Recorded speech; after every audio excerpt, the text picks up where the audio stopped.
تمہیں یہ اصول قرآن نے دیا ہے کہ جنگ ہو تو لڑو اور نہ ہو تو جنگ کی تیاری کرو۔ حکمران جب اپنی جان کی حفاظت کو ترجیح دینے لگیں تو ملک و قوم کی آبرو کی حفاظت کے قابل نہیں رہتے۔ مجھے نہیں معلوم کہ اسلام تلوار سے پھیلتا ہے یا اخلاق سے، مگر اس بات کو بخوبی جانتا ہوں کہ اسلام کی حفاظت کے لیے تلوار کی ضرورت پڑتی ہے۔ ہمارے زوال کا باعث تخت و تاج کا نشہ اور زیور و جوہرات کی محبت ہے۔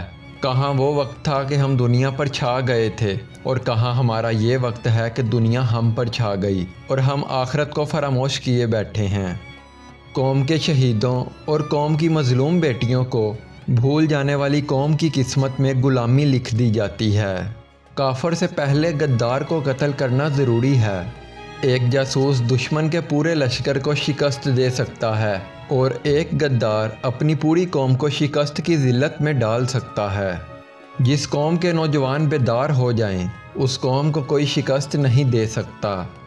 مجھے 1,00,000 عیسائیوں اور ان کی تلواروں سے کوئی خطرہ نہیں ہے، مجھے تو خطرہ ہے ان 1,000 مسلمانوں سے جو شراب کے پیالوں میں غرق ہو چکے ہیں۔ میں اپنی قوم کو اپنے رسول صلی اللہ علیہ وآلہ وسلم کی یہ حدیث یاد کروانا چاہتا ہوں کہ اپنے آپ کو جان لو کہ تم کون ہو اور کیا ہو، اور اپنے دشمن کو بھی اچھی طرح پہچان لو کہ وہ کون ہے اور کیا ہے اور تمہارے متعلق کیا ارادے رکھتا ہے۔ آزادی کی تکلیف غلامی کے آرام سے بہتر ہے۔ زندگی ضرورت کے مطابق گزارو، خواہش کے مطابق نہیں، کیونکہ ضرورت فقیر کی بھی پوری ہو جاتی ہے لیکن خواہش بادشاہ کی بھی ادھوری رہ جاتی ہے۔ جس قوم کے شاعر بھی وظیفہ خور ہوں اس قوم کے لیے ذلت و رسوائی ہے۔ یاد رکھو، فوج بغیر قوم کے اور قوم بغیر فوج کے دشمن کے لیے آسان شکار ہوتی ہے۔ اسلام کو سر بلند دیکھنا چاہتے ہو تو دوست اور دشمن کی پہچان کرنا سیکھو۔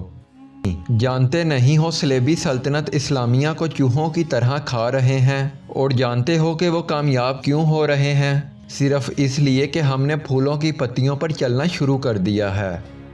مجھے نظر آ رہا ہے کہ فلسطین کا خطہ ہمیشہ خون میں ڈوبا رہے گا۔ باوقار قوم کی طرح زندہ رہنا چاہتے ہو تو اپنی روایات کو نہ بھولو۔ جب مسجد اقصی صلیبیوں کے ہاتھ میں ہے تو میں کس طرح مسکرا سکتا ہوں، کیسے کھا سکتا ہوں اور کیسے پانی پی سکتا ہوں؟ اسلام کے تحفظ کے لیے میں تلوار کو ضروری سمجھتا ہوں۔ میری تلوار کو میرے ساتھ دفن کرنا، کیونکہ روز محشر یہ میرے لیے اچھی گواہی دے گی۔ جہاں حکمران کے دماغ پر بادشاہت کا نشہ ہو وہاں سرحدیں سکڑ جاتی ہیں، اور تخت و تاج کی خاطر حکمران اپنے مذہب اور اپنی غیرت کو بھی ترک کر دیا کرتے ہیں۔ صلاح الدین ایوبی جب فلسطین فتح کرنے نکلا اور دنیا بھر کی صلیبی قوتیں متحد ہو کر سامنے آ گئیں تو آپ کے مشیروں نے مشورہ دیا کہ ابھی حملہ نہ کیا جائے، شکست کا خطرہ ہے۔ صلاح الدین ایوبی نے طریق ساز جواب دیا، یہی تو سب سے بہتر وقت ہے انہیں اکٹھا تباہ کرنے کا، ورنہ ایک ایک کو کہاں تلاش کرتا پھروں گا۔